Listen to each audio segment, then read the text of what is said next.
hello à tous et bienvenue dans cette nouvelle vidéo de Y'a comme un geek et encore une fois du 7e art dans tous ses états. Voilà, ça s'y prête encore une fois. Voilà. Oui, alors forcément vous allez vous dire ah bah tiens, il fait une autre vidéo, il a toujours le même t-shirt. Alors faut bien imaginer que vu que là on est sur des formats assez courts où on donne un avis succinct sans aller non plus à vous spoiler à mort, pour que vous puissiez regarder les choses desquelles on parle avec quand même plaisir et un petit peu de découverte. Vous imaginez bien que sur des vidéos d'un quart d'heure, je peux en enchaîner pendant 1 heure facilement, parce que je fais pas tellement de cuts. Voilà, quand on connaît le sujet, il n'y a pas trop de choses à rajouter ou à couper. Donc forcément, j'enchaîne les vidéos dans une journée avec le même t-shirt. Je vais pas changer de t-shirt à chaque fois. Voilà, au cas où. Il y en a qui sont assez bêtes pour se dire que le mec il garde le même t-shirt pendant 15 jours. Non, non, j'en suis pas à ce point-là quand même. Tiens à le préciser. Je préfère me méfier et le signaler parce que maintenant sur le net, on en est arrivé à un point où on voit tout et rien au niveau des avis et c'est souvent des avis méchants et négatifs. Donc je préfère prendre les devants en vous disant non, non, j'ai enchaîné cette vidéo-là après la Goblin Slayer, donc je les ai faites forcément avec le même t-shirt, voilà. Mais à culpa. Voilà. Donc comme je vous avais dit dans la précédente vidéo, on va parler cette fois-ci de Shenmue, l'adaptation en animé, voilà, qui s'appelle aussi Shenmue The Animation, voilà. Donc c'est un animé japonais qui est produit par Télécom Animation. Ça a été diffusé vers le 6 février 2022. Donc c'est basé sur la série de jeux vidéo Shenmue, qui est cultissime. Si vous avez entre 30 et 40 ans, vous connaissez. Et l'anime est une coproduction entre Crunchyroll et Adult Swim. Voilà, donc c'est dispo sur les 2 plateformes. Voilà. Donc, Shenmue, qui est une création de Yu Suzuki, qui est le papa de Virtua Fighter, la célèbre série de jeux de combat, voulait changer un petit peu, il voulait changer un petit peu de registre et créer un RPG d'une vaste étendue qu'on pouvait explorer un peu librement, ce qui a donné lieu un petit peu aux prémices des open world qu'on connaît tout de suite.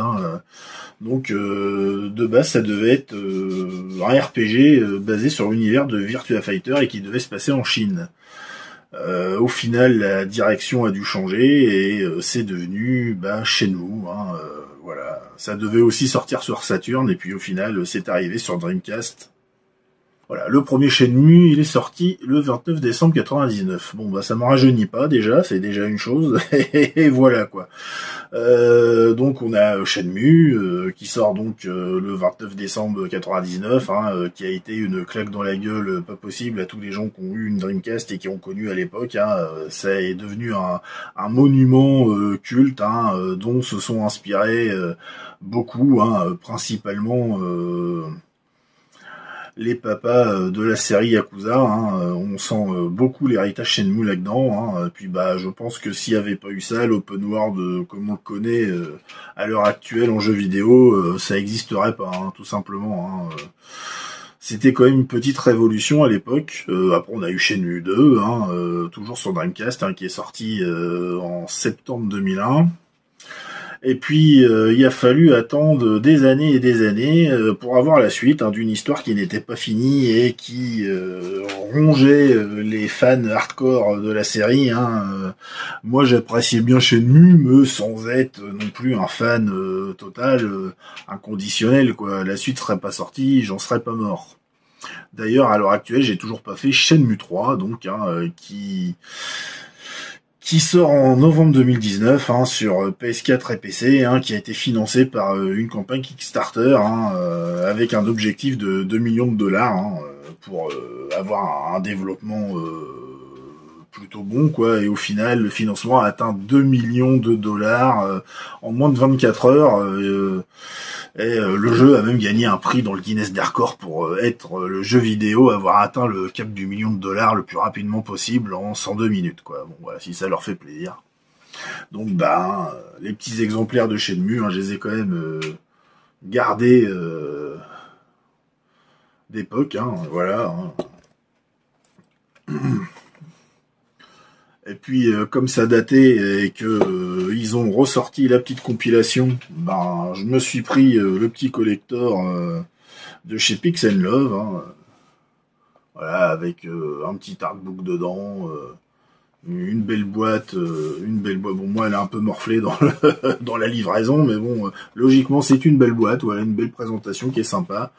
Voilà, hein, ça reste une licence culte, donc je suis fan de jeux vidéo. J'appréciais bien, j'adorais me balader dans le quartier de Yokosuka.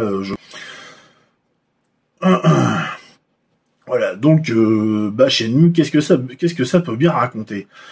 On est sur une histoire assez simple au final, hein, de vengeance. Hein, une fois n'est pas coutume, hein, ça se fait beaucoup en film, mais ça se fait aussi beaucoup en animation ou en jeu vidéo. Hein.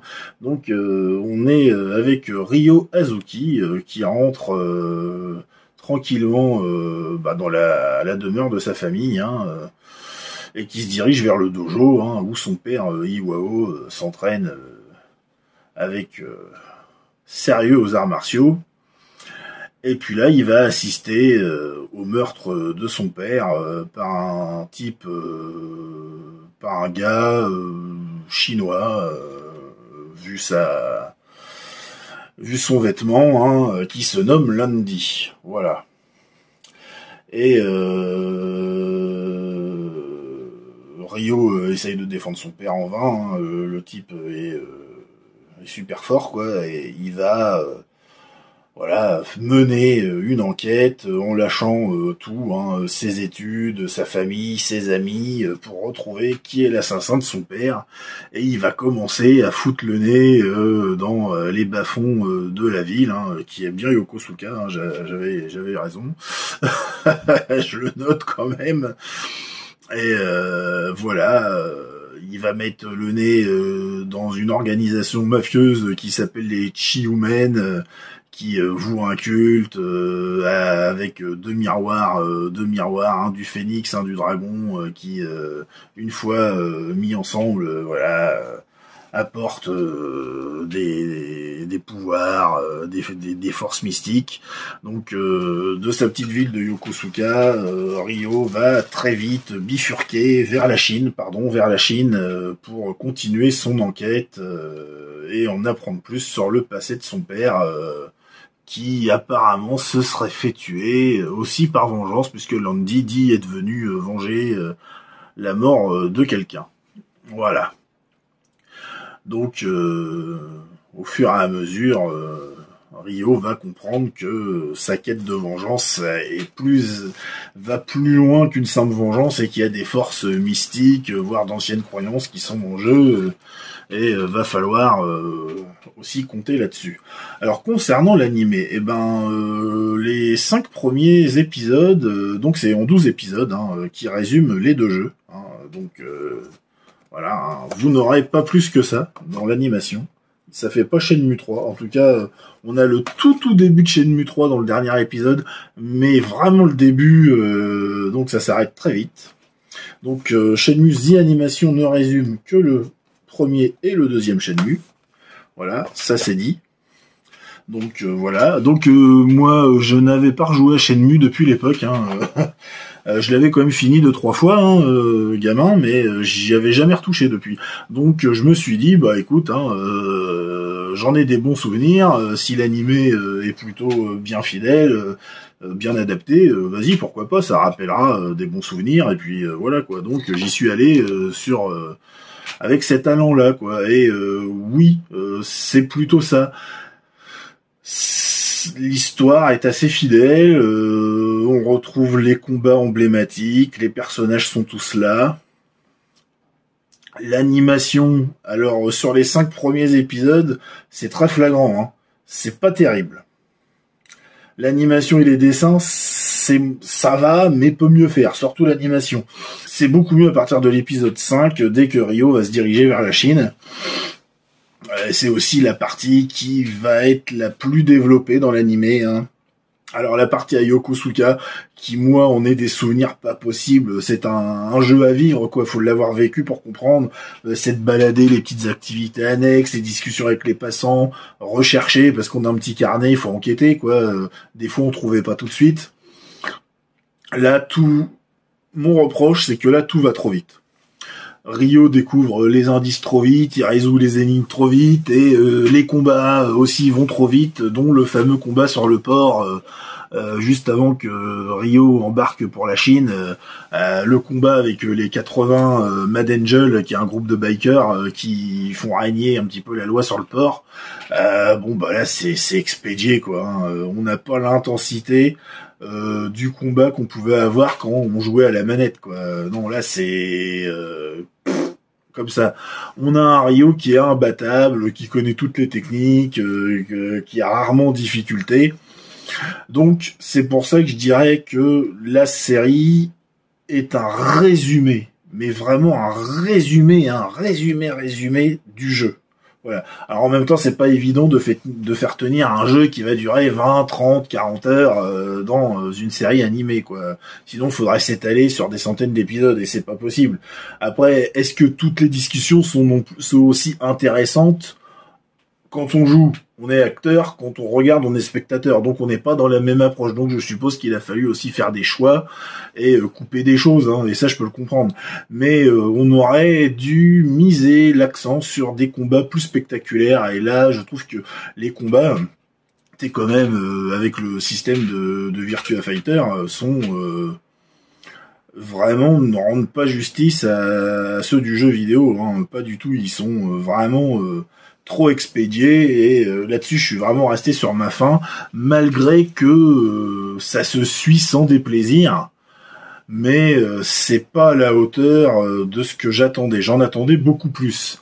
Alors c'est une semi-déception, hein, même les personnages, hein, vu que tout doit avancer très vite, et ben par exemple, ouais, donc voilà, même l'antagoniste principal du premier, Chai, on s'attarde pas dessus. D'ailleurs, on prononce jamais son nom, hein. On sait pas s'il s'appelle Pierre, Paul, Jack ou Chai, hein, qui veut ramener le deuxième miroir à Landy, hein.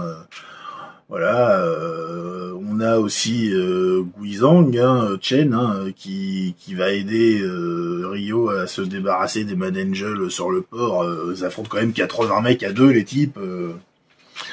Voilà, c'est pas rien, quoi. Bah non, on s'attarde pas non plus dessus. Le combat est expédié. La petite love story de Ryo, ambivalente, mais qui doit se terminer, parce que Ryo a d'autres objectifs maintenant, avec Arasaki Nozomi. Elle est totalement expédiée à l'épacrette. Bon, après, voilà, moi je m'en fiche, je suis pas super sentimental, ça me gêne pas, mais je me rappelais que quand même dans le jeu d'origine, c'était quand même un peu plus présent. Et ouais, c'est un peu dommage, quoi. On a le Black là qui vend des hot dogs là dans son camion, Tom Johnson, il est quand même assez sympathique, on n'en parle pas. Il y a le truc qui est totalement mis au rabais, au banc, c'est les entraînements. On est face à un Ryo qui apprend pas plus de technique que ça, quoi. Non, ça va trop vite, ça va beaucoup trop vite, quoi. Quand il arrive en Chine, bah c'est pareil, hein, Xiying Yang qui va l'entraîner et le mettre un peu sur la voie de l'apprentissage du kung-fu, du wood, des woods et tout ça avec le tai chi. C'est pas non plus hyper poussé. L'histoire de Ren qui va l'aider, là, le petit délinquant, ça va pas passer. Ça va passer trop vite. Joy, c'est expédié aussi. En fait, ouais, voilà, les personnages passent et les personnages s'enchaînent et passent des uns aux autres sans qu'on ait le temps de s'y attacher comme dans le jeu. Et en ça, c'est très raté et en ça, c'est très décevant. Voilà. Il aurait peut-être fallu plancher sur 10 épisodes de plus et faire quelque chose d'un peu plus consistant, hein, de mon avis. Alors après, autant, voilà, que ça se regarde bien quand même. Surtout si vous êtes nostalgique de la licence, que vous l'avez apprécié à l'époque, ça se regarde quand même. Mais il y aura peut-être comme moi une petite pointe de déception, un petit truc qui manque. Alors c'est normal, c'est adapté d'un jeu vidéo, open world, où il se passe plein de choses, il y a plein d'activités annexes, on va jouer des heures et des heures et des heures et des heures. Et là c'est un animé, ce n'est pas le même format, donc faut aller, on va dire, plus droit au but, quoi. Mais il y a une sensation de manque qui est indéniable et obligatoire, et ça c'est très dommage, quoi. Après peut-être que si on avait eu des combats un peu plus péchus, un petit peu plus, même quand ils tapent, quoi, on n'a pas un ressenti de puissance, on n'a pas un... Non, l'animation à partir de la deuxième partie en Chine, elle est mieux. Mais ça manque d'impact, ça manque de punch, quoi. Donc,